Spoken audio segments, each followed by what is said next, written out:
Goeiemôre dames en here, baie welkom by ons kwartaallikse aanbieding soos gewoonlik. Dankie dat julle die tyd maak.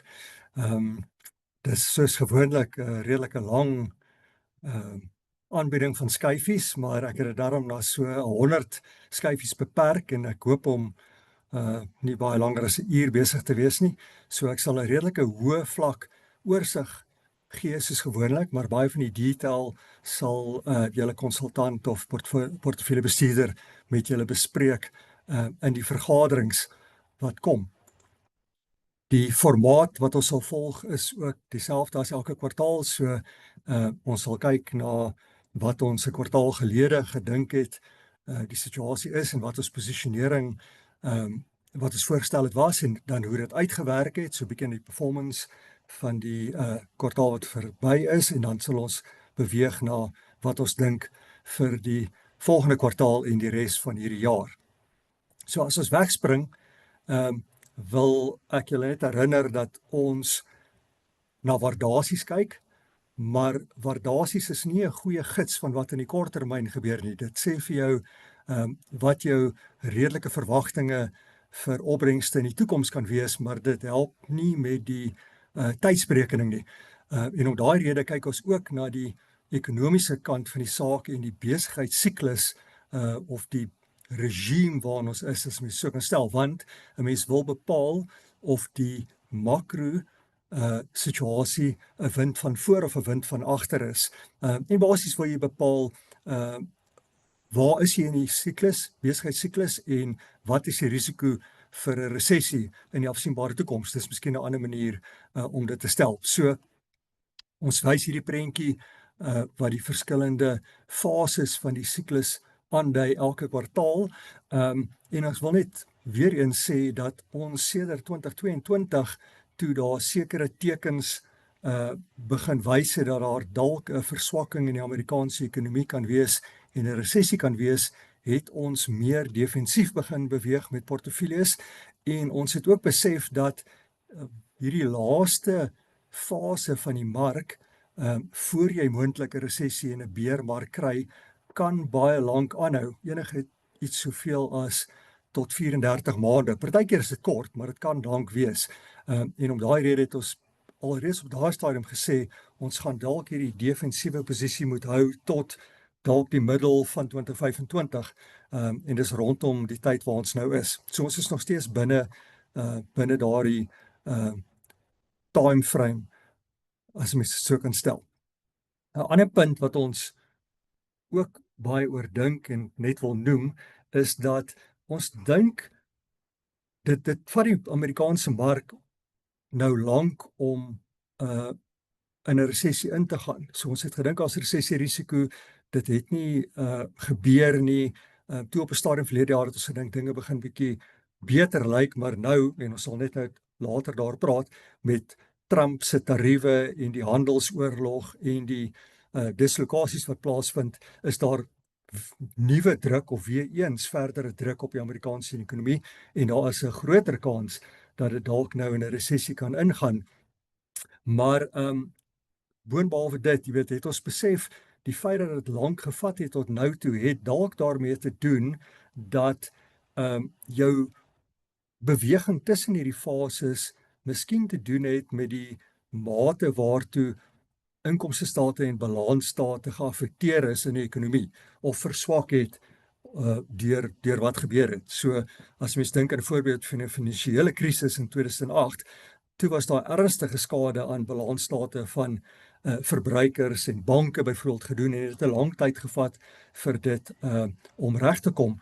Nou wat gebeur het tydens COVID, soos ons al baie gesê het, is verbruikers het stimulus checks ontvang. So hulle balansstate was opgeprop gewees en hulle het hierdie groot hoeveelhede ekstra besparing gehad wat hulle gedra het vir 'n lang periode van tyd. En dis miskien wat die transisie van die laaste fase van die Amerikaanse groei na 'n moontlike resessie wat dit so uitgerek het.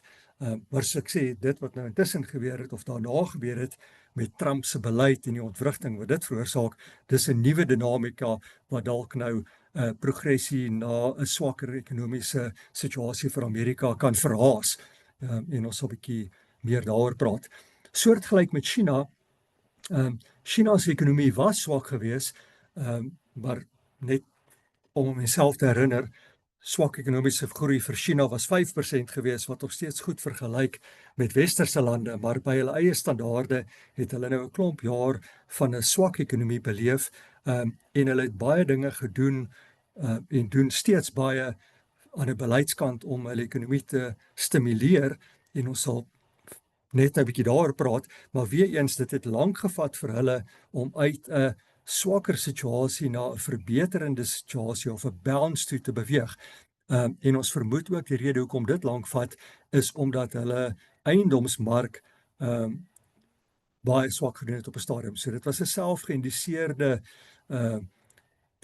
verswakking van hulle eiendomsmark. Dit het warm begin raak en hulle het dit afgekoel in vorige jare, en daai verswakking in die eiendomsmark het verbruikers in China aansienlik minder positief laat voel, en dit het hierdie ekonomiese verbetering van hulle waarskynlik verlangsaam. So dit is hoe ons hierdie interpreteer om te sê hoekom gebeur dinge dalk met die tydsberekening wat ons sien. Nou, wat belangrik is vir die posisionering van portefeuilles, is dat as 'n mens kyk na die verskillende fases van die marksiklus, dan is die eerste desiel, die eerste 10% van tyd na 'n resessie en 'n swak mark, wanneer die mark begin verbeter, kry jy baie sterk opbrengste, en in die laaste desiel, wanneer jy op die hoogtepunt van daai siklus is, en dit is waar Amerika vir die laaste paar jaar was, kry jy ook sterk opbrengste. Kry redelike goeie opbrengste terwyl die ekonomie besig is om te verbeter en sy opwaartse kurwe te maak, maar dit is interessant dat die aanvanklike recovery en dan hierdie laaste fase sterk is. Nou, wat is die portefeulje implikasies daarvan? Dit is dat jy moet betyds geposisioneer wees vir die idees wat kan verbeter, wat sleg gedoen het en moontlik kan verbeter, en dit is die goed wat ek hier in groen omsirkel het, en dit is vir ons idees gewees soos Suid-Afrikaanse aandele, Chinese aandele, Suid-Afrikaanse en oorseese tot 'n mate rentedraande instrumente, wel nee, eintlik net Suid-Afrikaanse is, en ontluikende of ontwikkelende markte en kommoditeite. So dis al die goed wat in die laaste paar jaar nie goed gedoen het nie, en dit het vir ons pyn veroorsaak, maar ons het besef dat om hierdie aanvanklike verbetering nie mis te loop nie, moet ons betyds genoegsaam daarin geposisioneer wees, en dit het nou in die eerste kwartaal van hierdie jaar beter begin uitwerk, relatief tot byvoorbeeld die ontwikkelde lande en Amerika. Die idees waarvoor mens meer versigtig moes wees, alhoewel hulle 'n geneigtheid het om laat in die siklus aan te hou goed doen, soos ek hier aangedui het, was die Amerikaanse mark en die ontwikkelde ekonomiese markte, en ons was ondergewig daarin, en dit het ons seer gemaak verlede jaar, en spesifiek in die laaste kwartaal van verlede jaar, na die aanvanklike optimisme dat Trump se verkiesing positief gaan wees vir die Amerikaanse ekonomie, laer belastings, minder red tape, meer stimulasie byvoorbeeld. Ons sal net nou daaroor praat dat dit nog nie regtig plaasgevind het nie. Hy het meer op sy internasionale beleid gefokus, maar ons het besef, jy weet, hierdie goed is duur en ons moet versigtig wees, maar dit het aanhou goed doen, soos wat hierdie grafiek 'n mens lei om te dink dit kon, tot aan die einde van verlede jaar, maar in die begin van hierdie jaar, as gevolg van die Trump tariewe en die handelsoorlog en die geopolitiese risiko wat saam met dit gekom het, het hierdie idees minder goed begin doen op 'n relatiewe basis. So dit het in ons performance gewys, en ons sal net 'n bietjie daaroor praat. Miskien net vinnig iets oor goud. Ons het 'n posisie in ons Houseview in goud en in portefeuilles, en ons het dit vir kliënte aanbeveel as 'n defensiewe bate. Nou, goud het baie goed gedoen en die goudprys is hoog, so die vraag is, moet 'n mens dit verkoop? En die antwoord is dat as 'n mens die huidige goudbulmark vergelyk met vorige goudbulmarkte, en dit is die stippellyn waar ons nou is, dan is dit nie oordoen nie. Vorige goudbulmarkte was net so sterk geweest en het langer aangehou. So ons dink nie noodwendig 'n mens moet al jou goud op hierdie vlakke verkoop nie, maar wat ons wel dink is dat jy moet wins neem, en dis wat hier aan die regterkant beskryf word. Soos wat die goud prys boontoe gaan, dink 'n mens moet wins neem en basies terugtrim na jou strategiese posisie in goud. Wat is nog 'n rede hoekom goud dalk kan aanhou om goed te doen, alhoewel dit reeds baie goed gedoen het tot nou toe? Een rede is dat daar baie sentrale bank ondersteuning vir goud is. Sentrale banke se intensies is om hulle goudreserwes op te stoot, en dit was vir die laaste paar jaar die intensie gewees. As hulle reservebanke gevra het, wat is julle van plan om te doen, dan het almal gesê hulle is van plan, baie het gesê hulle is van plan om hulle goud as 'n persentasie van hulle reserwes op te stoot.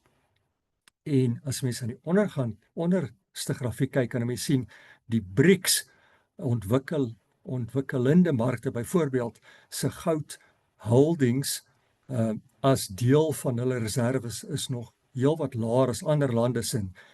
En dit is juis die ontwikkelende lande soos China, Rusland, Brazil wat die rede sien om hulle self te diversifiseer weg van of meer uit staatseffekte van Amerika en uit die dollar uit, en miskien na ander geleenthede te kyk vir hulle reserwes. So hierdie kan ook ondersteuning vir die goudprys beteken. Soos ons al voorheen gesê het, is daar 'n lys wat ons ontwikkel het en bygehou het, wat ons gebruik as 'n gids vir wanneer ons risiko sal toevoeg tot portefeuilles. Ons was bekommerd dat daar dalk 'n resessie en 'n beermark kan wees. Dit het nog nie tot en met die einde van verlede jaar plaasgevind nie, maar baie van die goed op hierdie lys het met verloop van tyd vir die positief verander, en dit is alles wat in grys is, maar daar's 2 items wat nog nie groen ligte is nie. Die vorm van die staatseffekkoers, interessant genoeg, het genormaliseer aan die einde van verlede jaar, maar in die eerste kwartaal van hierdie jaar, as gevolg van alles wat gebeur het, het hy weer ge-invert, soos hulle sê, of 2 van die 3 kurwes waarna ons kyk het invert. So in terme van die tekens wat ons hier uitkry, het hierdie punt 5 se lig groener geword aan die einde van verlede jaar, maar weer oranje geword in die eerste kwartaal van hierdie jaar. So ons wil nog steeds versigtig wees as ons dit as 'n gids gebruik. En die ander item op die lys wat nog nie positiewe tekens begin toon het nie, is wat genoem word die stock-bond ratio. So dis nog steeds nie voordelig om in aandele te wees eerder as in staatseffekte nie. Staatseffekte is 'n beter proposisie op hierdie stadium. So dis die 2 uitstaande items wat 'n mens terughou om aggressief en oorgewig risiko of basies aandeleblootstelling in jou portefeuilles te verhoog. En ons sal verder daar praat. So wat was ons posisionering aan die einde van verlede of 'n kwartaal gelede gewees? Daar was 4 items wat ons gesê het ons dink ons op moet fokus vir 2025. Die eerste was dat ons meer positief kan wees as Trump pro-groei, pro-besigheid beleid in Amerika toepas. Nou, dit het nog nie regtig begin plaasvind nie. Hy het begin met sy internasionale beleid rondom tariewe, handelsoorlog en so voort. Hulle het nou wel Doge gedoen om bietjie staatsbesteding te probeer verminder, maar daar was nie regtig belastingverligting en ander positiewe elemente wat reeds deurgekom het nie. So ons wag nog daarvoor. Die tweede item was, ons het gesê ons wil wag vir die ommekeer van hierdie moontlike resessie rigtingwysers, en dis die 2 waar ek nou net gepraat het. So soos ek net gesê het, ons wag nog vir dit om groen te word. Maar wat wel besig is om positief te ontwikkel is die dollar. Ons het op daai stadium gesê, ons het nie 'n sterk opinie oor die dollar nie, maar ons weet hy was baie sterk vir baie lank gewees, en daarom dink ons daar's 'n moontlikheid dat hy met tyd kan verswak. Nou die dollar het begin verswak hierdie kwartaal, meer as gevolg van die ontwrigting van Trump se beleid en die feit dat ander lande begin wonder of hulle in Amerika wil belê en of die Amerikaners betroubaar is met in terme van stabiele beleid ensovoorts.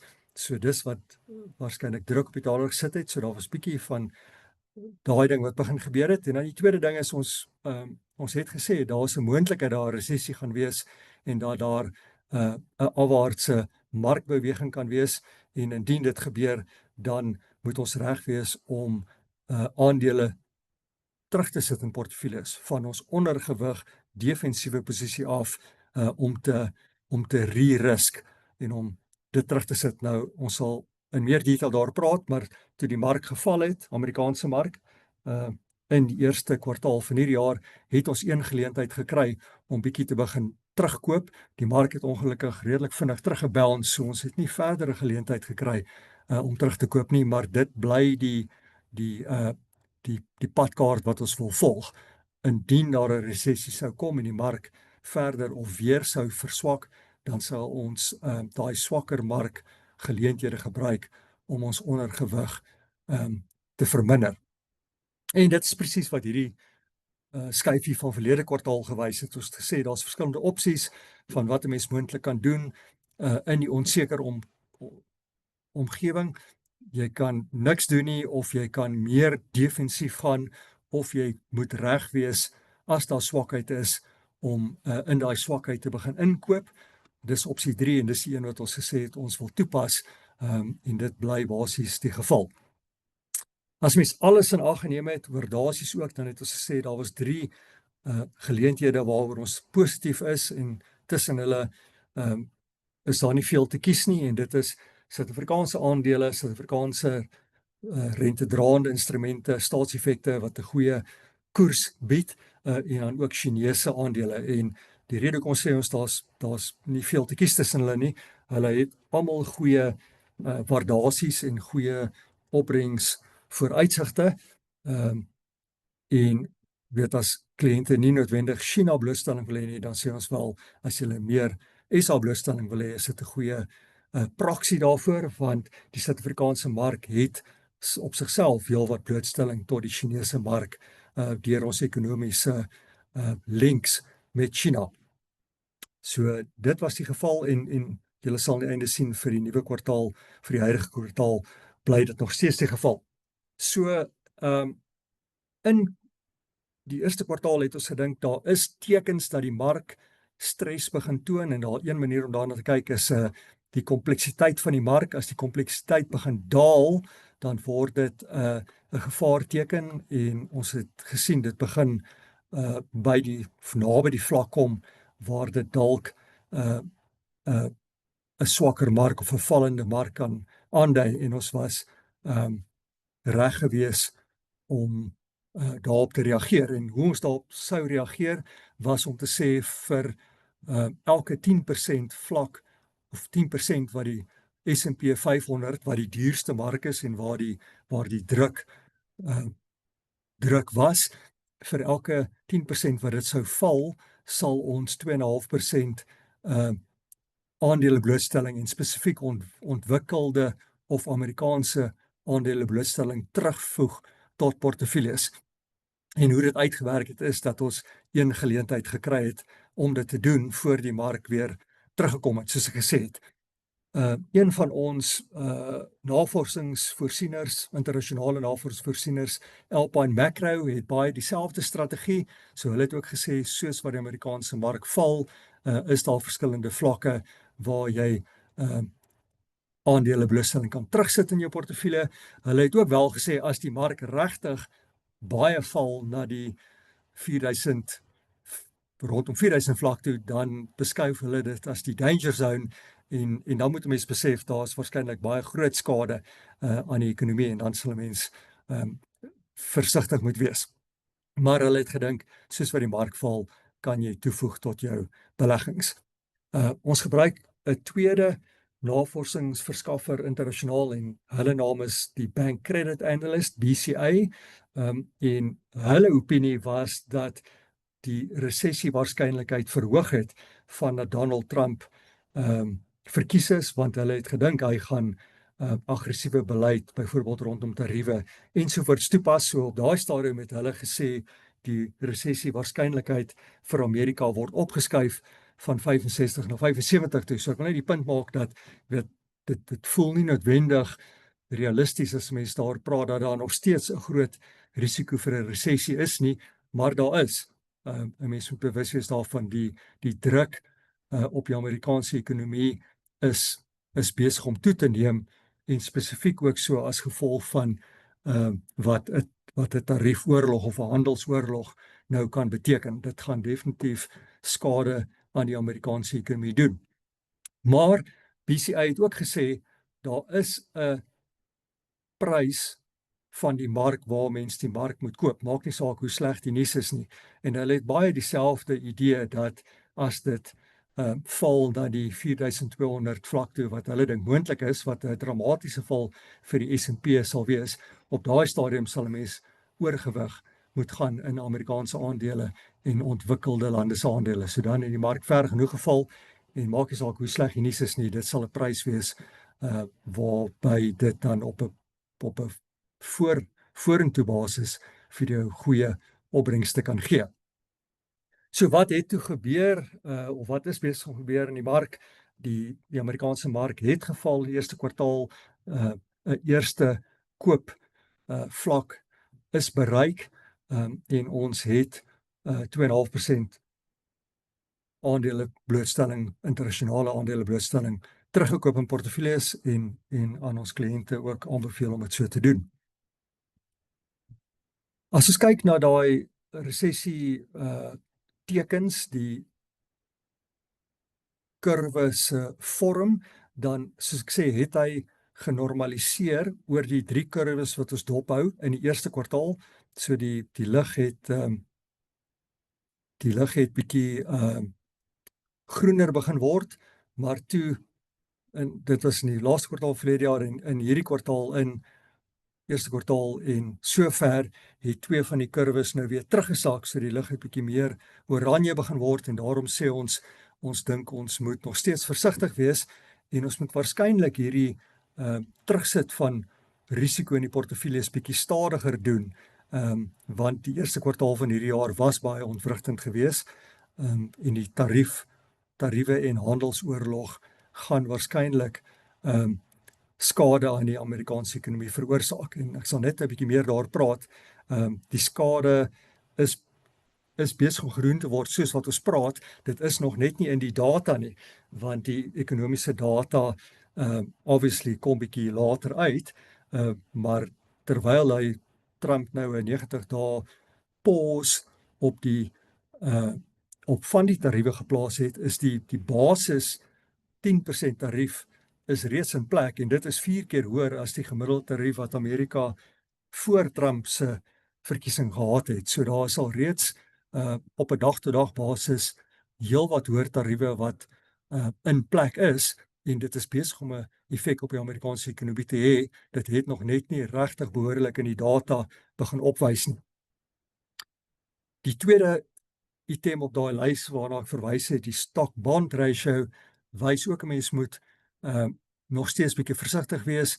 Die blou lyn wat afkom wys dat staatseffekte beter doen as aandele op hierdie stadium en 'n beter proposisie is en die ekonomiese groeilyn wat die rooi lyn is, volg hierdie blou lyn. So soos wat die blou lyn afkom en staatseffekte beter doen as aandele, is dit ook 'n teken dat ekonomiese groei besig is om te verlangsaam. Soos ek nou net oor Amerika gesê het. Hierdie is dieselfde grafiek, hy gaan net langer terug in tyd en wys dat elke keer wanneer hierdie blou lyn onder die 0 vlak inbeweeg, dan is dit 'n groot risiko dat jy dalk 'n resessie gaan beleef en ons is tans die blou lyn hier is nou die swart lyn op hierdie grafiek. Ons is nou weer eens op pad op 'n afwaartse beweging. Dink ek kan maar verby hierdie gaan. die punt wat ons net wou maak is dat ons in April toe die besluit gemaak het dat ons moet stadiger gaan met ons terugsit van risiko in portefeuilles, omdat van hierdie ligte nou weer oranje geraak het. So ons het aanvanklik gedink ons sal vir elke 10% van die mark afverkoop 2,5% risiko terugsit in portefeuilles. Ons dink ons gaan net 1% op 'n slag doen en dit stadiger doen, sodat ons meer defensief bly, potensieel verlanger. So dis die plan, maar 'n mens moet dit ook interpreteer saam met hierdie signals waarna ons kyk, of die tekens waarna ons kyk, of hulle oranje bly, of rooi word, of weer groen word. Dit kan ook beteken dat 'n mens jou spoed van normalisasie van risiko in portefeuilles moet aanpas. Goud het ek reeds oor gepraat, dit is deel van die defensiewe blok, soos wat die goudprys hoër gaan, kan 'n mens dit ook terugtrim, soos ek beskryf het, en dit terugsit in risikobates. As jy net vinnig oor China praat, is daar 'n vlak waar daar tipe van 'n put is in China, 'n put option, as mens oor derivatives praat, en wat dit beteken is daar 'n vlak waar hulle eenvoudig teen alle koste moet probeer om hulle ekonomie te beskerm. En ons dink so, en die rede daarvoor is die feit dat hulle lae inflasie het, so hulle het basies deflasie, en hulle het redelike unemployment. As jy na die employment kurwe kyk, dit is post-COVID, is dit onder die langtermyn traject. So ons dink, as koopkrag nie terugkom nie, hierdie deflasie beteken basies daar's min ekonomiese aktiwiteit, of daar gaan niks aan in die ekonomie nie. Deflasie is nie goed vir die ekonomie nie. Jy het 'n gesonde mate van inflasie nodig. Lae en stabiele inflasie is altyd hoe sentrale banke daarna verwys. So hulle moet uit deflasie uitkom, en unemployment moet verbeter. As dit nie verbeter nie, gaan hulle baie sosiale druk intern begin beleef, en ons dink dit is waar die put option element vandaan kom, dat daar, hulle gaan éventueel geforseer word, die regering, om sukses met hulle stimulasie te bewerkstellig. En die tekens daar is daar dat hulle dit besef, soos wat ons al gesê het, en ek sal dit nou weer wys, maar inkrementeel oor die laaste klomp jaar het hulle meer en meer gedoen om hulle ekonomie te begin stimuleer. En mens kan sien, as jy kyk na wat die fiskale thrust of druk, as jy daarna kyk, dit wys dat hulle besig is om te stimuleer. In Amerika, 'n soortgelyke posisie, ons dink president Trump se politieke kapitaal is baie sterk verbind aan die mark en aan die staatseffekmark, en soos wat die mark en die staatseffekmark potensieel verswak, sal dit baie politieke druk op hom plaas om party van sy beleid wat baie mark onstabiliteit veroorsaak, terug te rol. So as mens kyk na die grafiek, dan kan mens sien, hy was baie populêr voor sy verkiesing, maar sedertdien het sy populariteit agteruit begin gaan, as gevolg van Doge se chaos wat dit veroorsaak het, as mens so kan stel, en die algemene chaotiese manier waarop sy beleid so ver uitgerol is, tariewe aan en af en boontoe en ondertoe, dit gee nie baie vertroue aan stabiliteit nie, en die mark wat val, en spesifiek die staatseffek mark waarvan die staatseffekkoerse opgegaan het in Amerika op 'n stadium, dit maak sy ondersteuners seer, omdat dit hulle verbandkoerse beïnvloed, en dit is dalk ook wat veroorsaak dat sy populariteit besig is om onder druk te kom. Maar ons dink dit is ook iets wat 'n put option nature kan hê, want dit sal hom waarskynlik forceer om van sy beleid bietjie te versag, en ek dink ons sien reeds tekens daarvan. Hoekom was ons positief verlede kwartaal en bly ons positief oor kommoditeite? Ek het verlede kwartaal hieroor gepraat.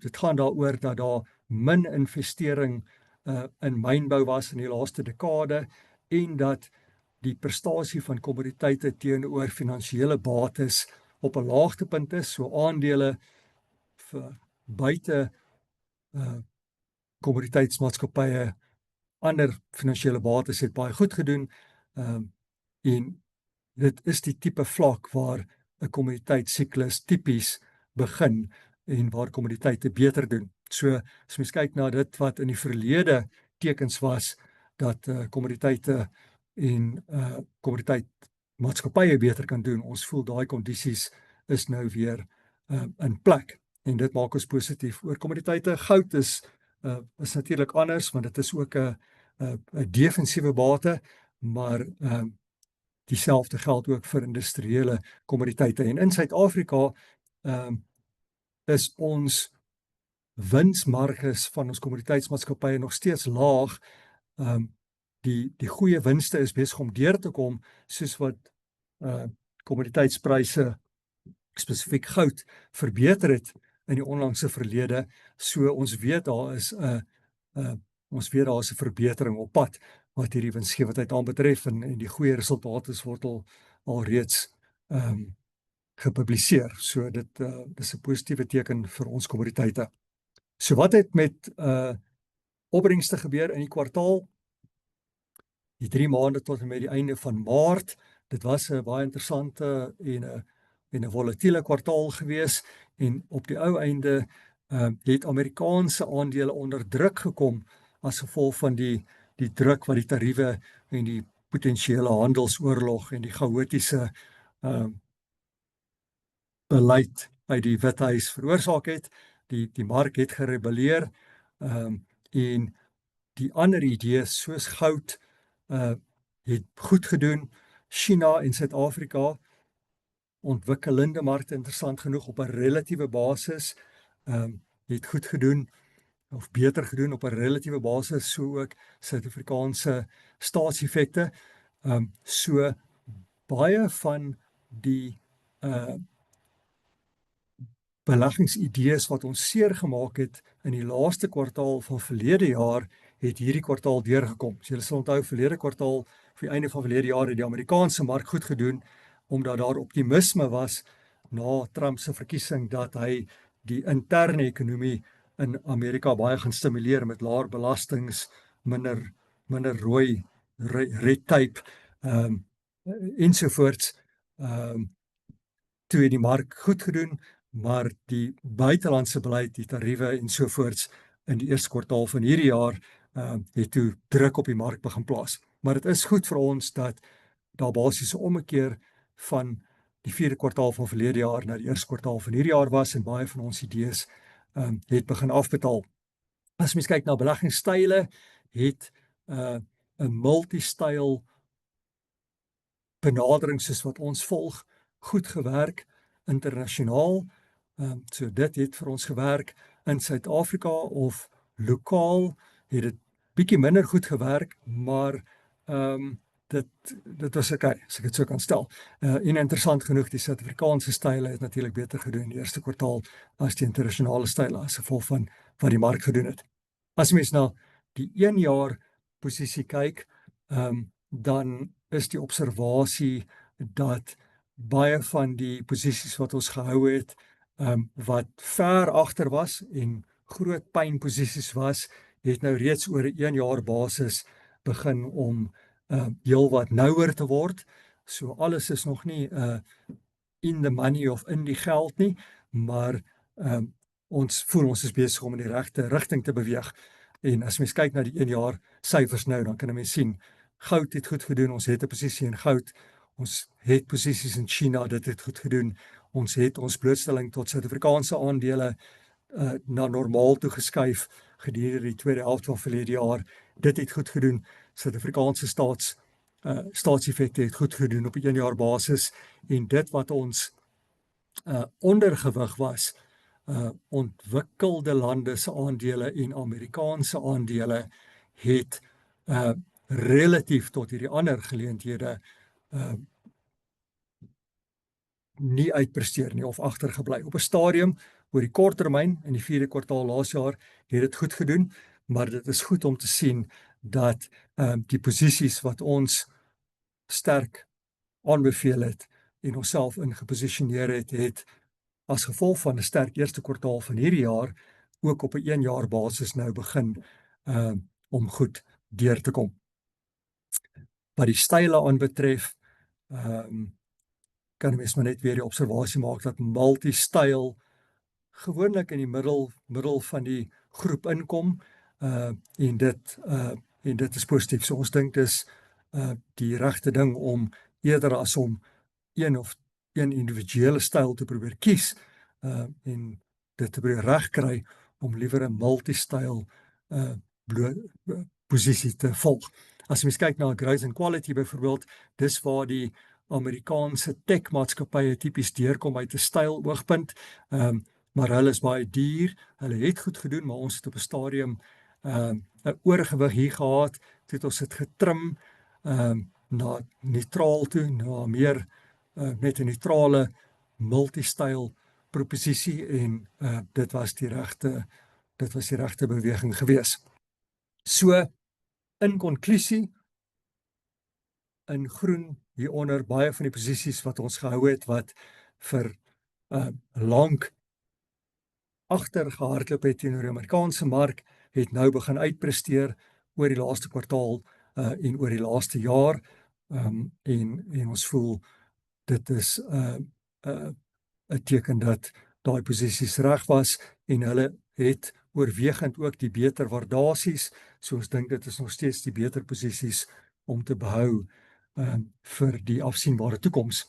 Dit wat nog nie so goed uitgewerk het nie, is aan die eiendomskant, die A-aandele in China, alhoewel die Hong Kong aandele goed gedoen het, het die mainland China aandele nog nie so goed gedoen nie.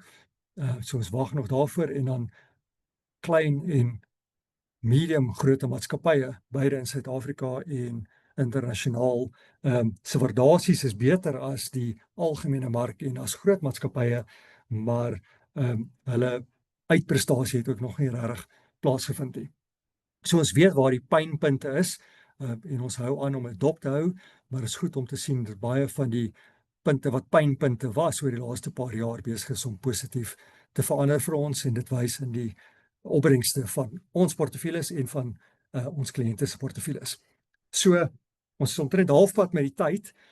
Ek gaan waarskynlik bietjie vinniger begin gaan, maar ons gaan nou na die nuwe kwartaal toe, kwartaal 2 waar ons is en vir die res van 2025 en ons gaan praat oor hoe ons dinge sien, wat ons dink die posisionering gaan wees en ons gaan heelwat praat oor die makro en die ekonomiese en die besigheidssiklus. Julle sal sien die meeste van die skyfies gaan daaroor. Ons gaan nie noodwendig so baie tyd aan waardasies gee nie. Die rede daarvoor is waardasies het nie so baie verander in terme van die relatiewe posisie tussen lande en tussen markte nie. So baie van daai tekens bly nog dieselfde. En tweedens, soos wat hierdie grafiek wys, wat ons al voorheen gewys het, is dat in die kort termyn is daar nie 'n hoë korrelasie tussen waardasies en die opbrengste nie, of die uitkomste vir die bateklasse nie. Oor die lang termyn is die korrelasie hoog, so oor die lang termyn gee die waardasie nou jou 'n goeie idee wat se opbrengs jy gaan kry, maar in die kort termyn is dit die makro-ekonomiese en die besigheidssiklus wat domineer. En dis presies wat ons nou ervaar hierdie jaar sover. Byvoorbeeld, die Amerikaanse mark het op 'n stadium geval en swaar gekry en dit het alles te doen gehad met geopolitiese risiko en met die volatiliteit wat rondom die handelsoorlog en die tariewe ontstaan het. Dit het niks te doen gehad noodwendig met die waardasies nie. Die Amerikaanse mark is nou wel duur, maar is nie die duurheid wat die tydsberekening van die beweging veroorsaak het nie. Geopolitiese risiko is op 'n hoogtepunt. Dit sê mens moet versigtig wees. Ekonomiese beleid, onsekerheid, veral wat handel aanbetref, die groen lyn, is op 'n hoogtepunt. Dit sê 'n mens moet versigtig wees. Onsekerheid, soos wat die woord impliseer, beteken dat dinge enige kant toe kan gaan, um, maar maar dinge kan ook verkeerd gaan. So jy moet versigtiger wees. Ons dink die tariewe en waar inflasie nou is, gaan dit moeiliker maak vir die Federale Reservebank om tot die mark se redding te kom of die ekonomie se redding te kom, soos wat die ekonomie moontlik verswak. En die rede hoekom ons dit sê is omdat toe Trump in die eerste termyn verkies is, het hulle nie 'n inflasieprobleem gehad nie. Inflasie was onder langtermyn trend gewees, maar nou is inflasie bo die vlak waar hulle wil hê oor die langtermyn. So die Federale Reservebank moet versigtig wees dat inflasie en inflasieverwagtinge nie buite beheer raak nie, en dit is hoekom hulle gister weer na hulle vergadering gesê het hulle gaan rentekoerse nog hou waar dit is. Ten spyte van wat Trump wil hê, hulle gaan nog nie rentekoerse sny nie. En die rede daarvoor is dat hulle nog nie inflasie het waar hulle dit wil hê nie, en ons dink dit gaan hulle waarskynlik beperk in die mate waartoe hulle kan stimuleer. Tweedens, interessant genoeg, hier is 'n grafiek van Coronation.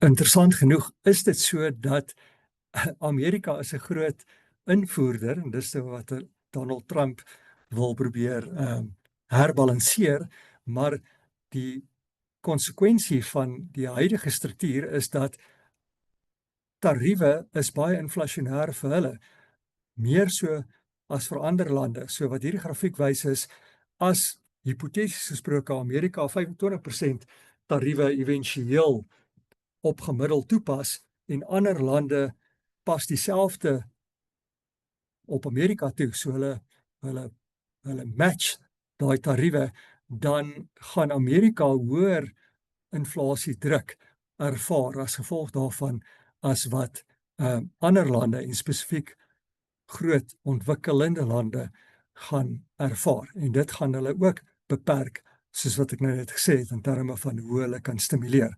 Inflasie gaan dan problematies bly vir hulle. China is minder beperk in terme van wat hulle kan doen om te stimuleer. Hulle is nou wel die fokus van Trump se handelsoorlog, maar soos ek gesê het, daar is tekens, en ek sal dit nou wys, dat hulle waarskynlik al vir 'n paar jaar besig is om reg te maak vir 'n potensiële handelsoorlog. So hulle is besig om hulle ekonomie te stimuleer wat interne verbruik aanbetref. Hulle wil hulle interne verbruiksekonomie begin aanwakker. Dit is ook wat swak was in die laaste paar jaar. So al hulle aksies is rondom die interne Chinese verbruikersekonomie, as mens so kan stel. Hulle wil 'n vloer onder die vallende eiendomsmark sit en hulle wil verbruikers beter laat voel, sodat verbruikers sal bestee en dat normale ekonomiese groei sal begin plaasvind. So daar is 'n beleids framework in China waarmee hulle besig is, wat verskillende elemente het, maar dit gaan alles daaroor om hulle ekonomie te stimuleer, soos ek sê. En in hierdie week was daar 'n groot vergadering gewees in China waar hulle sou gepraat het oor verdere beleid om die mark te ondersteun. Ons weet nog nie wat die uitkoms daarvan was nie, maar die feit dat daai vergadering plaasgevind het, sê hulle wil die effek van tariewe teenwerk en die handelsoorlog teenwerk en hulle ekonomie intern aanhou stimuleer. In 2024 het hulle 'n groot leningspakket vir hulle ekonomie geïmplementeer, so dit was 'n positiewe teken gewees. Daar was 'n klomp ander stimulerende maatreëls rondom monetêre beleid, fiskale beleid, die eiendomsmark en die aandelemark wat hulle toegepas het en aangekondig het in 2024. Ons het in vorige kwartale daar gepraat. In 2023 het hulle 'n klomp goed gedoen en in 2022 het hulle 'n klomp goed gedoen. So die Amerikaanse mark, die Chinese mark en ekonomie is besig om te stabiliseer, dink ons dit het langer gevat as wat hulle graag wou gehad het dit moes, en miskien het dit te doen met die mate waartoe die eiendomsmark seer gekry het en verbruikers se balansstate seer gemaak het, soos wat ek aan die begin van die gesprek gesê het. Maar die feit is, elke jaar doen hulle basies meer en meer om hulle ekonomie te herstimuleer, en ons dink daar is 'n goeie kans dat hulle éventueel traksie gaan begin kry daarmee. 'n Ander manier om na die situasie te kyk is om te sê, in Amerika en in die meeste van die ontwikkelde lande het ekonomiese groei genormaliseer na langtermyn trend toe, en sentrale banke se rentekoerse is relatief hoog, so mense sou dink hulle moet graag wil sny om seker te maak dat die sagte ekonomiese landing nie verder in 'n resessie ontwikkel nie, maar die probleem, soos wat ek nou al reeds genoem het, is dat hulle inflasie bo langtermyn vlakke is. So hulle is beperk in die mate waartoe hulle rentekoerse kan sny deur die inflasiesituasie. China en Suid-Afrika lyk byvoorbeeld anders. Ons het alreeds swak ekonomiese groei beleef. Reële rentekoerse is hoog, so rentekoerse kan gesny word om die ekonomie te stimuleer, en inflasie is baie minder van 'n probleem as wat dit in Amerika en in die ander ontwikkelde lande is. Inflasie in Suid-Afrika is onder die middelpunt van ons inflasieband, en in China is inflasie ook nie 'n probleem nie. So 'n beter prentjie en 'n beter posisie om te wees vir sentrale banke om te kan stimuleer en die ekonomie te probeer aanhelp. So dis die twee groot profiele wat mense in die wêreld observeer. Mens moet wel die punt maak dat in 'n handelsoorlog daar nie eintlik enige wenners is nie. Dit gaan die Amerikaanse mark seermaak, waarskynlik met hoër inflasie, soos wat ons reeds gesê het, en definitief sal dit die risiko van 'n resessie verhoog vir die Amerikaanse mark. En in Amerika en in China gaan dit waarskynlik hulle ekonomiese recovery verlangsaam. So dit gaan maak dat China nog stadiger beter groei ten spyte van al hierdie beleidsimplementerings waar ons reeds gepraat het. So dit is wel so dat daar nie regtig iets positief vir enige land te sê is, in die kort termyn ten minste rondom 'n handelsoorlog nie.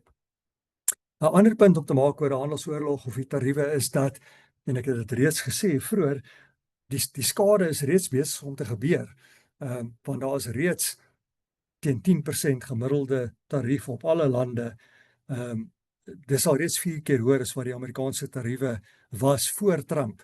So daar is al reeds skade besig om te gebeur, en die punt wat hierdie skuifie maak is dat mense 'n dramatiese verbetering in die tarief situasie sal wil sien. Iets wat net op die oppervlakte lyk na goeie nuus, gaan nie noodwendig die ekonomie red van die skade nie. Dit sal 'n drastiese terugdraai van die tariewe moet wees om die ekonomie regtig te red. Anders gaan daar definitief skade aanhou plaasvind. En 'n mens kan dit al reeds sien in Amerika dat daar pyn gaan wees en is sedert die begin van April toe die tarief drama begin het die dollar verswak, die aandelemark het verswak, hy het nou wel weer 'n bietjie teruggekom, maar hy het aanvanklik heelwat verswak, en die stasieverkoerse het opgegaan, en die goudpryse het opgegaan. So die tekens van stres en pyn in die ekonomie het gewys. China bietjie meer resilient gewees, waar die Amerikaanse staatsefekkoers opgegaan het omdat mense bekommerd was oor Amerikaanse beleidsekerheid en of die dollar nie dramaties gaan verswak nie, en of Amerika nog 'n betroubare plek is om jou geld in staatseffekte te belê. Daar was Daar was twyfel wat daaroor begin ontwikkel het en dit het die staatsefekkoers opgestoot. Maar die Chinese staatsefekkoers het geval in daai periode. So dit het gewys dat hulle waarskynlik bietjie meer resilient was. Hulle aandelemark het ook geval, maar ook tot 'n mindere mate as die Amerikaanse mark. En die Chinese geldeenheid het aanvanklik 'n negatiewe beweging getoon, maar toe vinnig genormaliseer, basies maar na die vlakke waar dit was voor April.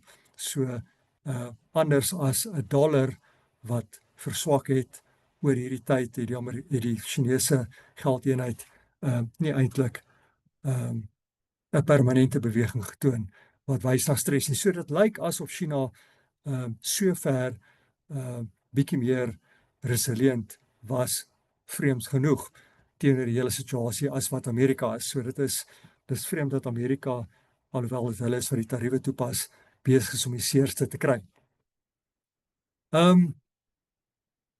Ons sal moet wag en sien tot watter mate Trump kan uithou en China kan uithou, en hierdie grafiek is interessant want dit het basies vir verbruikers gevra, jy weet, dink jy 'n tariefoorlog of 'n handelsoorlog sal goed wees? Sal dit goed wees of sal dit sleg wees vir jou land? En minder Amerikaanse verbruikers dink dit is 'n goeie ding vir Amerika as wat Chinese dink dat dit 'n goeie ding vir China sal wees. So weer eens, Trump kan dalk langer uithou as ander lande, maar die Amerikaanse verbruiker en Trump se populariteit gaan 'n probleem raak, want Amerikaanse verbruikers dink nie self tariewe is 'n goeie idee vir hulle ekonomie nie. Hierdie is 'n opsomming, maar ek dink in vir tydsonthalwe gaan ek nie weer in detail daardeur kyk nie. As ons kyk na die konklusie, makro-ekonomies gesproke, dan moet ons nog steeds versigtig wees. Rentekoerse is nog steeds beperkend. Geopolitiese risiko is baie hoog en inflasie in die ontwikkelde lande is nog steeds problematies. So op hierdie score van -3 tot 3 wat ons gebruik om ons posisionering te kalibreer, is die makro-ekonomiese score of telling nog steeds aan die negatiewe kant, wat sê mens moet nog steeds versigtig wees, en as ons wil risiko terugsit in portefeuilles soos wat die mark val, dan moet ons dit waarskynlik geleidelik, baie geleidelik en miskien bietjie stadiger doen as wat ons aanvanklik beplan het, solank as wat die makro-ekonomiese tekens nog steeds tot 'n mate negatief is en nie groen is nie. As ons aanbeweeg na die tweede pilaar van ons proses, wat ons die macro-regime noem, eintlik maar die besigheidssiklus of die resessierisiko, dan het ons nou al reeds heelwat daaroor gepraat. Dit is hierdie kurwes aan die einde van verlede jaar het hierdie ligte groener geword, maar in die eerste kwartaal van hierdie jaar het hulle nou weer meer oranje geword. So dit sê daar is nog steeds resessierisiko en ons moet nog steeds versigtig wees. Die rede hoekom die normalisering aan die einde van verlede jaar positief was, is omdat die staatsefek koerse begin opgaan het, maar die lang kurwe het meer opgegaan as die kort einde van die kurwe. So daar was 'n normalisering van die vorm gewees. Dit word 'n bear steepener genoem. En dit word as positief beskou, want staatsefekkoerse wat opgaan dui dat beter toekomstige ekonomiese groei verwag word. So dis anders as 'n normalisasie wat plaasvind onder kondisies van die koerse wat val, maar die kortkoers wat meer val as die langkoers. Koerse wat val dui aan dat daar kommer oor ekonomiese groei is, soos byvoorbeeld in die finansiële krisis van 2008 gebeur het. Staatsefekte het geval, die kurwe het nou wel genormaliseer, maar dit was nie 'n gesonde manier waarop het genormaliseer het nie, want hierdie vallende koerse het gedui dat daar swakker ekonomiese groei verwag word, terwyl die normalisasie wat ons aan die einde van verlede jaar beleef het, was deur middel van koerse wat opgegaan het, wat beter groei verwag het. So dit was 'n positiewe teken aan die einde van verlede jaar, maar soos ek sê, dit het nou weer, 2 van hierdie 3 kurwes het nou weer teruggesak, sover hierdie jaar, en die lig het weer oranje geword. So ons is terug na 'n punt dat ons versigtig moet wees oor potensiële resessierisiko. Dit is ook moontlik dat die mark, of een verduideliking is dat die mark Trump se beleid sequencing verkeerd geïnterpreteer het, of die volgorde waarin hy sy beleid gaan toepas. So as mens sê, sy beleid het basies 'n interne Amerikaanse element en 'n internasionale element wat basies die tariewe en die trade war is, dan het die mark aanvanklik, as mens kyk na die swart lyn hier, die Amerikaanse mark het aanvanklik positief gereageer aan die einde van verlede jaar, omdat hulle verwag het dat sy interne beleid, net soos in 2017, eerste die fokus gaan wees. Want dit is wat in 2017 gebeur het. 2017 het hy eerste op belastingverlaging en deregulasie gekonsentreer, en dit was positief vir die mark gewees. Eers daarna in 2018 het hy begin met tariewe, en dit was slegter vir die mark gewees. So hierdie keer het die mark instinktief gedink, ons gaan 'n herhaling hê van 2017, so hy gaan eerste belasting sny en 'n klomp besigheidsvriendelike goed in Amerika doen, en ons gaan op dieselfde traject wees, maar dit het nie gebeur nie. Wat gebeur het is, hy het begin deur te fokus op sy internasionale beleid rondom die tariewe, so uiteindelik op die teenoorgestelde sequence begin, volgorde begin, en in die eerste kwartaal van hierdie jaar het die mark toe moes wakker skrik en besef, ons is nie op die 2017 traject nie, maar op die 2018 traject van volatiliteit wat rondom tariewe kom, en verhoogde geopolitiese risiko, en dis hoekom die Amerikaanse mark in die eerste kwartaal negatief gereageer het. Ek het reeds hieroor gepraat, hierdie staatsefekkoerse as 'n teken het nou weer oranje geword, 2 uit die 3 van hulle sover hierdie jaar, en daarom moet ons versigtig wees. Alpine Macro, die een navorsingsverskaffer, hulle opinie oor wat volgende gaan gebeur, is dat die tariewe stagflasie gaan veroorsaak, en wat stagflasie beteken is, dat jy hoër inflasie gaan hê en laer groei. Dis wat mense kan sien op hierdie kurwe wat basies die verwagtings aandui. Daar's 'n verwagting van hoër inflasie en van stadiger groei. Hulle dink nie noodwendig ons gaan 'n ernstige resessie hê nie. Hulle dink dit kan dalk eerder 'n mild resessie of 'n ligte resessie wees, of 'n tegniese resessie wees. En een rede hoekom hulle die view hou, is hulle dink die langer termyn deflasionêre situasie is nog steeds in plek. Hulle dink inflasie kan dalk in die kort termyn hoër wees as gevolg van tariewe, maar as hulle kyk na die langer termyn 5 en 10 jaar verwagtinge rondom inflasie, dan is dit nog steeds besig om te daal. En een rede hoekom dit daal is as gevolg van tegnologie rondom die AI en ander tegnologiese verwikkelinge wat produktiwiteit gaan verhoog. Hulle dink dit gaan die rede wees hoekom inflasie op 'n langer termyn basis nie 'n probleem gaan wees nie.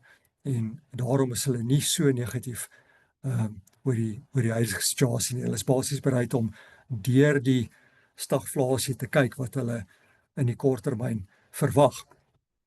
Ander rede hoekom hulle dink ons nie noodwendig 'n slegte beermark of 'n slegte resessie gaan hê nie, is omdat daar nog nie tekens van finansiële sisteemstres in Amerika is nie. So as jy mens kyk na high yield krediet wat tipies opskiet, die credit spread, wanneer daar 'n resessie kondisies is, dis nie tans in plek nie.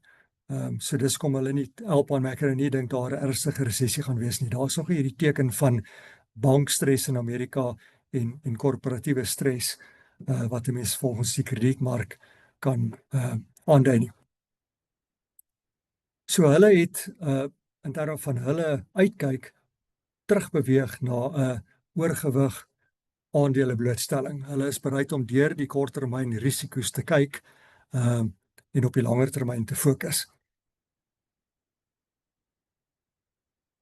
Hulle dink ook wat in Amerika, in Europa plaasvind, kan positief wees vir markte buite Amerika en daar spesifiek kyk hulle na Duitsland wat groot surplusse het, so hulle kan stimuleer en daar was al reeds in Duitsland beleidsverandering dat hulle baie meer aan infrastruktuur en aan verdediging gaan spandeer en dit gaan die Duitse ekonomie help en dit sal die Europese ekonomie oor die algemeen ondersteun en dan dieselfde wat ons reeds gesê het in China gaan hulle aanhou stimuleer en hulle is bereid om 'n groot fiskale deficit te bewerkstellig ten gunste van ekonomiese stimulasie. Bank Credit Analyst is meer defensief en meer bekommerd oor die risiko van resessie, soos ons vroeër gesien het. Hulle dink daar's 'n 75% kans van resessie en een van die redes is omdat hulle dink werkloosheid gaan verhoog in Amerika. Hulle dink die beskikbare werk, job openings wat aanhou verswak, gaan éventueel beteken werkloosheid gaan opgaan en dit gaan ernstige druk op Amerikaanse verbruikers plaas en lei tot 'n resessie. So hulle is nog steeds defensief geposisioneer wat hulle aandele blootstelling aanbetref en hulle hou 'n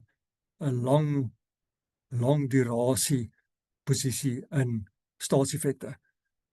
Dit maak ook sin as hulle 'n resessie verwag, want in 'n resessie val rentekoerse en staatseffekkoerse gewoonlik en as jy 'n long duration of 'n lang posisie op die staatseffekkurwe het, dan maak jy kapitaalwinste op jou staatseffekte. So BCA in terme van insette wat ons kry, baie meer bekommerd oor resessie en baie meer defensief as wat Alpine Macquarie is.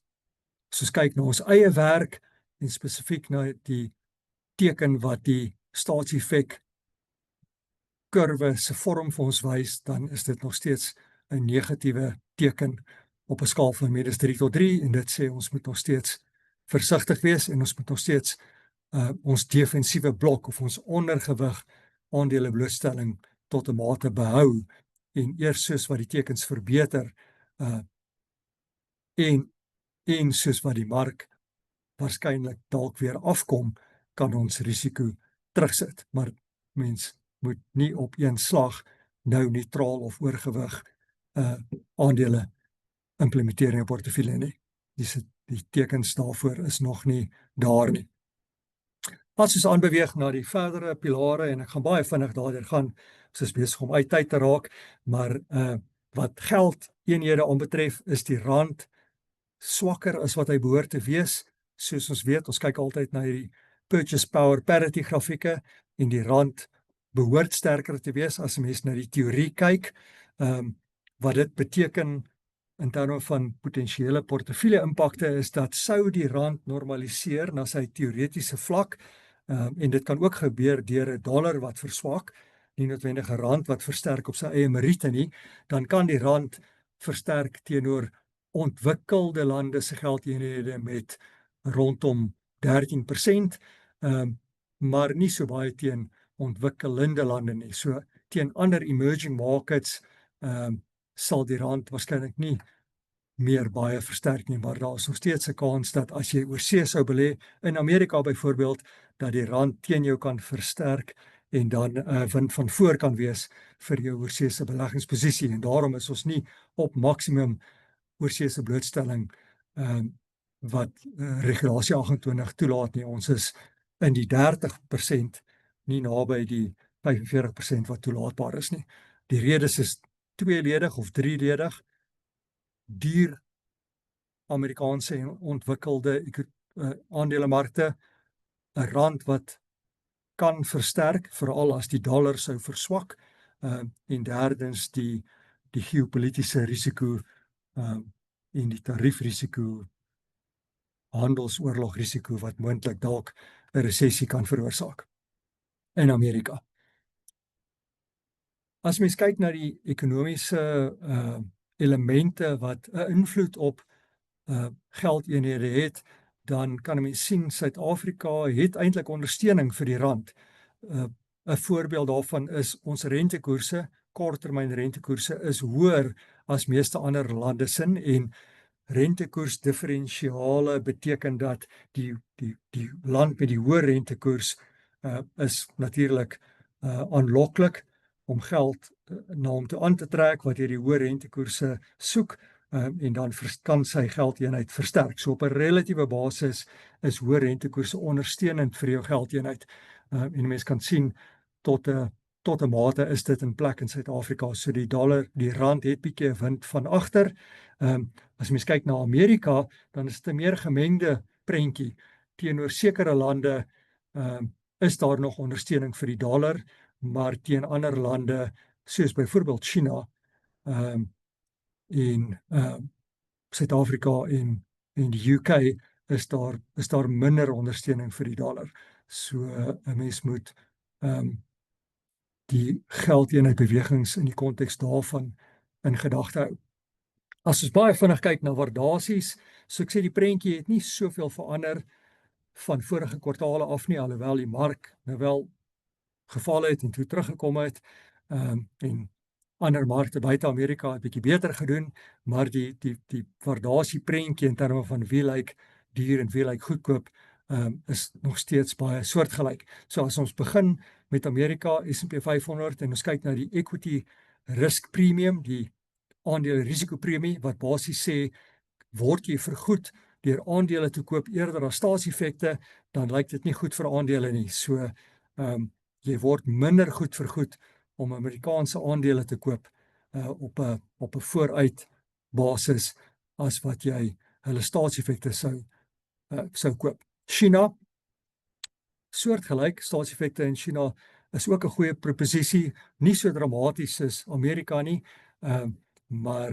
relatief tot hulle staatseffekte is Chinese aandele nog steeds bietjie minder verkieslik. Winsvlakke in Amerika is hoog, dit kan afkom as hulle resessie beleef. Winsmarges in China is laag, op 'n sikliese laagtepunt. Dit kan verbeter as hulle ekonomie suksesvol stimuleer. Die wêreld buite Amerika lyk beter, as jy na die aandele teenoor staatseffek proposisie kyk, dan lyk dit meer neutraal, so beter vir aandele as wat dit vir Amerika lyk, en in ontwikkelende lande baie neutraal teenoor die twee. As ons kyk na langtermyn waardasies, so dit is hierdie CAPE ratio, cyclically adjusted PE ratio, wat die verdienste onder die PE lyn smooth, so dit gebruik 'n 10 jaar gemiddelde verdienste om die PE te bereken, so dit gee jou 'n beter langer termyn idee van waar die ware waardasie van 'n mark is. Dan kan ons sien Suid-Afrika is goedkoop, was in die laaste klomp jaar goedkoop, en dit wys nog steeds enigiets tussen neutraal vir ons eiendom en ons kleiner maatskappye tot goedkoop, tot baie goedkoop vir ons aandele oor die algemeen, en spesifiek vir ons gemiddelde grootte maatskappye, midcaps, waar die meeste van die SA gefokuste, SA Incorporated maatskappye waar hulle bestaan. So die bestuurders wat positief is oor Suid-Afrikaanse Incorporated aandele, sien hierdie goeie waardasies raak in die mid-cap space.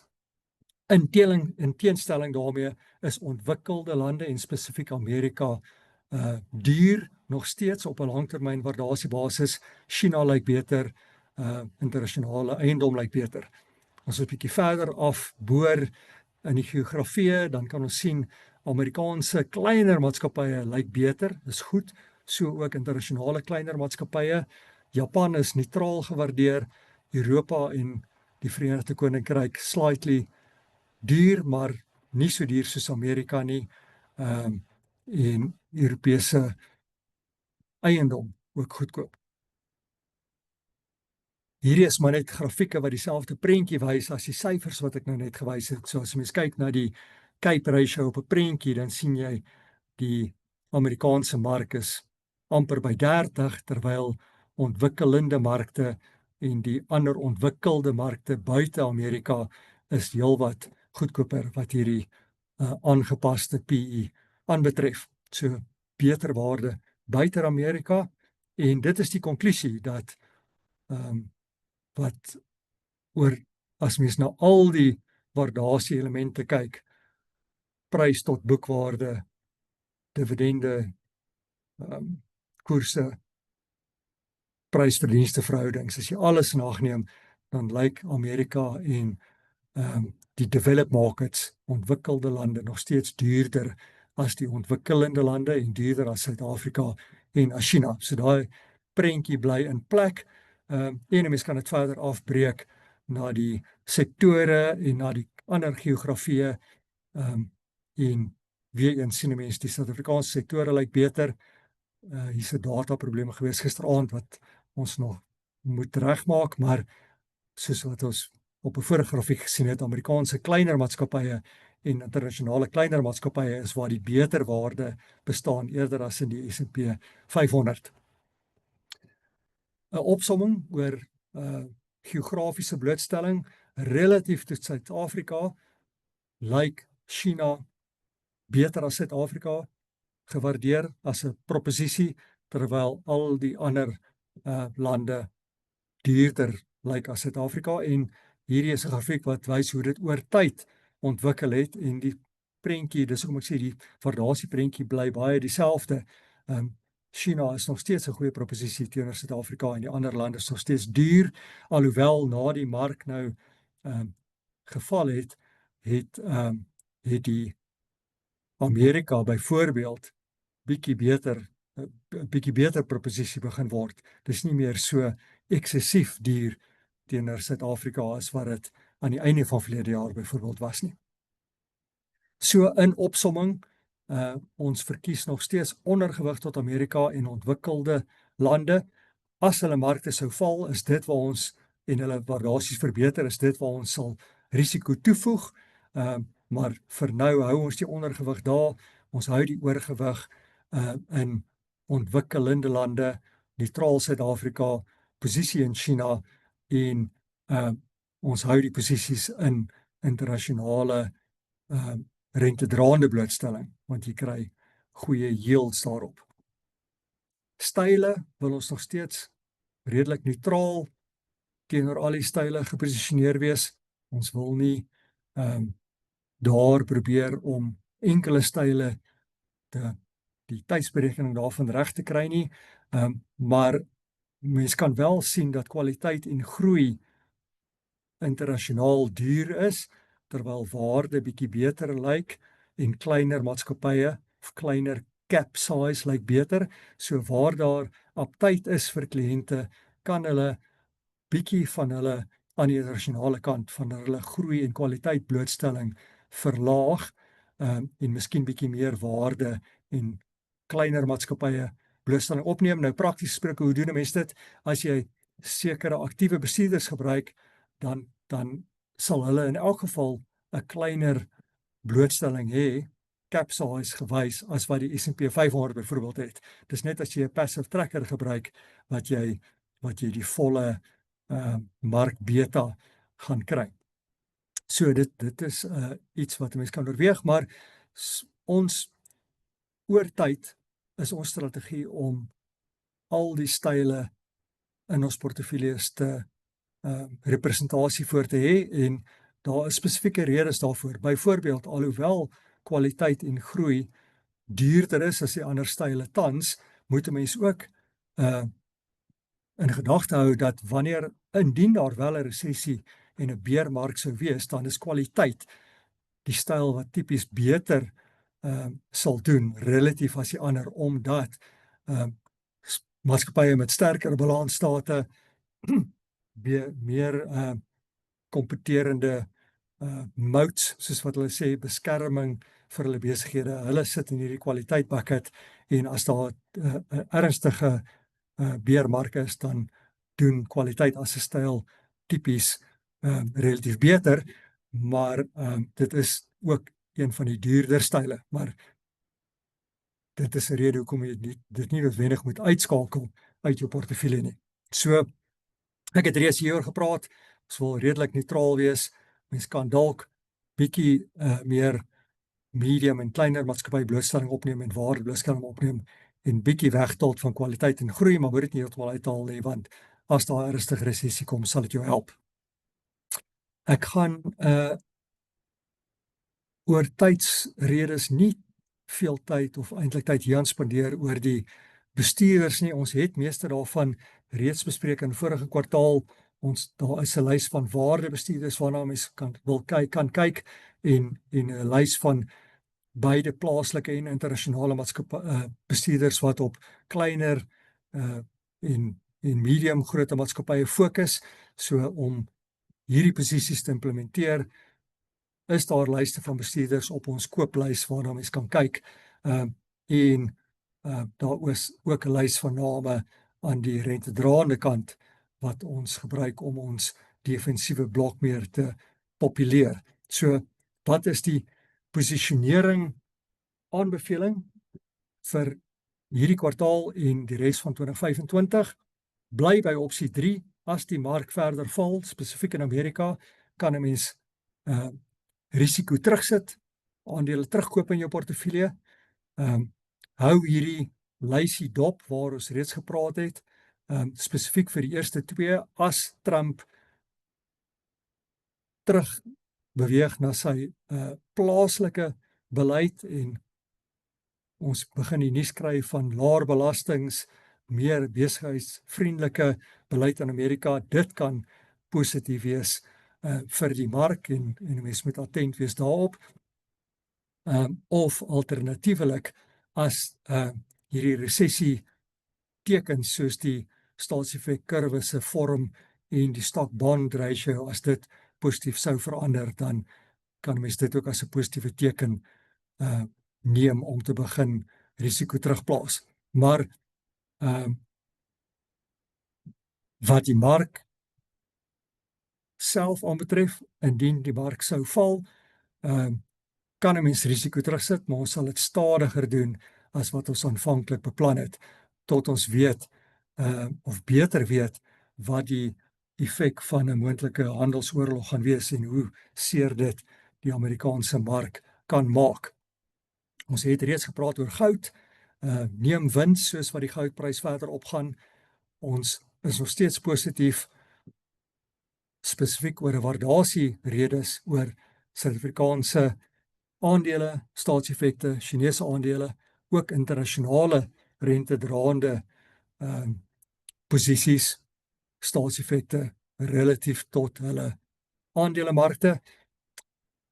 Behou durasie op 'n redelike hoë vlak, so as 'n voorbeeld in 'n lae aandele portefeulje, low equity kategorie, dink ons die rentedraande instrumente se durasie moet rondom 4,5 wees. Dit is teenoor die all bond duration wat tussen 6 en 7 is, en daar is verskillende permutasies van tipe fondse waarmee mens dit kan bereik, maar die punt wat ons net wil maak is, as jy 'n gebalanseerde fonds het, of selfs 'n lae equity fonds het, hou jou durasie tussen 4 en 5, moet dit nie so laag sny soos net geldmark nie, want die volgende bewegings in ons geldmark gaan wees dat rentekoerse gesny gaan word, en jy gaan minder kry op die money market, so jy gaan beter afwees, hoër op in die staatseffek kurwe, met bonds, met staatseffekte.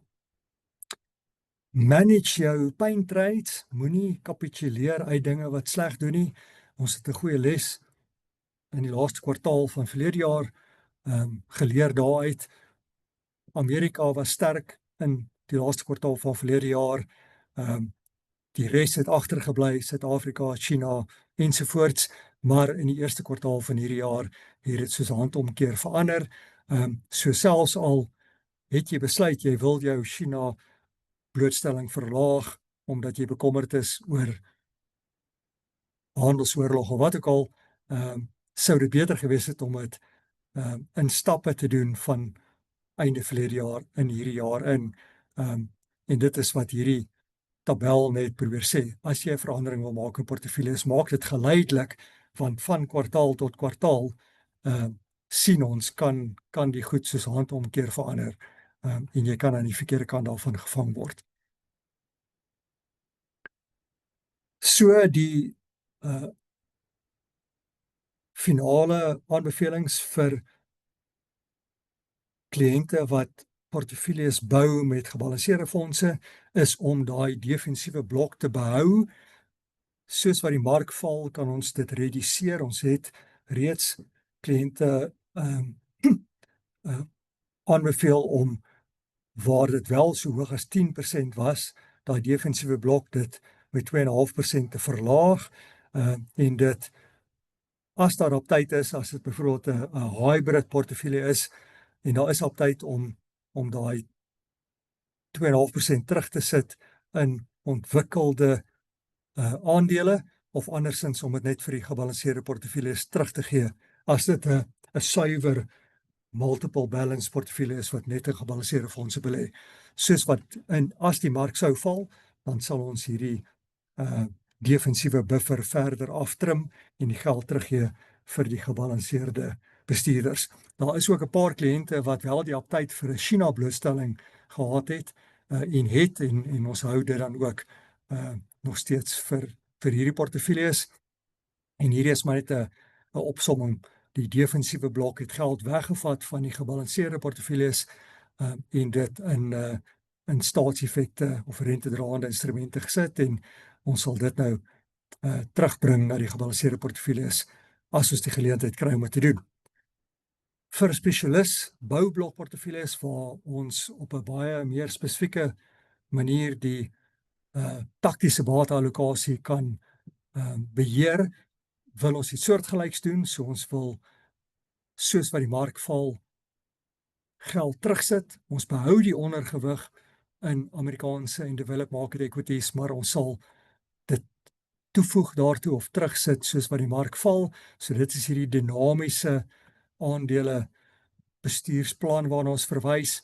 Ons sal ook goud winsneming doen uit goud as die goudprys verder ophardloop. Dis 'n rekommendasie, en behou die oorseese blootstelling nie op maksimum REC 20 uit nie, maar iewers in die 30 tot 37% range, en waar daar op tyd vir spesifieke China blootstelling is, hou 5 tot 7,5% blootstelling in China, maar die totale oorseese blootstelling onder 40. Die res van die aanbevelings is dieselfde as wat ons in vorige kwartale bespreek het. So die kruks van die saak is, bly defensief, daar kan 'n resessie in Amerika kom, indien dit sou gebeur en die mark val, of die mark nou val met 'n resessie of sonder resessie, as die mark genoeg val, kan 'n mens aandele en risiko terugvoeg in portefeuilles, maar doen dit inkrementeel van jou rentedraande blok af op daai stadium. Neem wins uit goud en behou blootstelling aan die geografie wat die beste langtermyn waardasies inhou. Suid-Afrikaanse en Chinese aandele is voorbeelde daarvan, want dit het die beste langtermyn vooruitsigte. Oor die langtermyn is daar 'n hoë korrelasie tussen waardasie en jou uitkoms. Dit help jou nie met die tydsberekening in die korttermyn nie, maar as jy markte koop wat goed gewaardeer is, dan en jy hou dit oor die langtermyn, gaan jy beter doen as wat jy markte gekoop het wat baie duur is. So vir die boublokportefeuilles is hierdie die prentjie van wat die woorde op die vorige grafieke gewys het. Hou die ondergewig, maar verklein dit. Hou die oorgewig rentedraend, maar gebruik dit om risiko terug te sit. Neem wins uit goud uit. Dit is die prentjie en as mens net na die internasionale carve-out kyk van die vorige prentjie, dan is dit min of meer dieselfde. So dis maar net as jy na internasionale portefeulje kyk, dan lyk dit so. En dit is die einde van die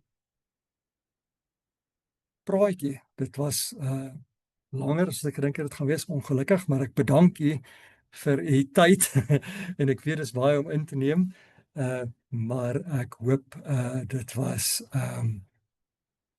van waarde en ons portefeuljebestuurders en konsultante sal by julle vergaderings meer van die detail hiervan met julle bespreek en julle vrae kan antwoord. So baie dankie dat julle na my geluister het. En ek hoop dit was interessant en ek hoop dit gee julle iets om oor te dink in die tyd tot ons julle sien vir julle beleggingskomitee vergaderings en wanneer ons praat oor julle eie portefeuilles. Baie dankie. Geniet julle dag. Totsiens.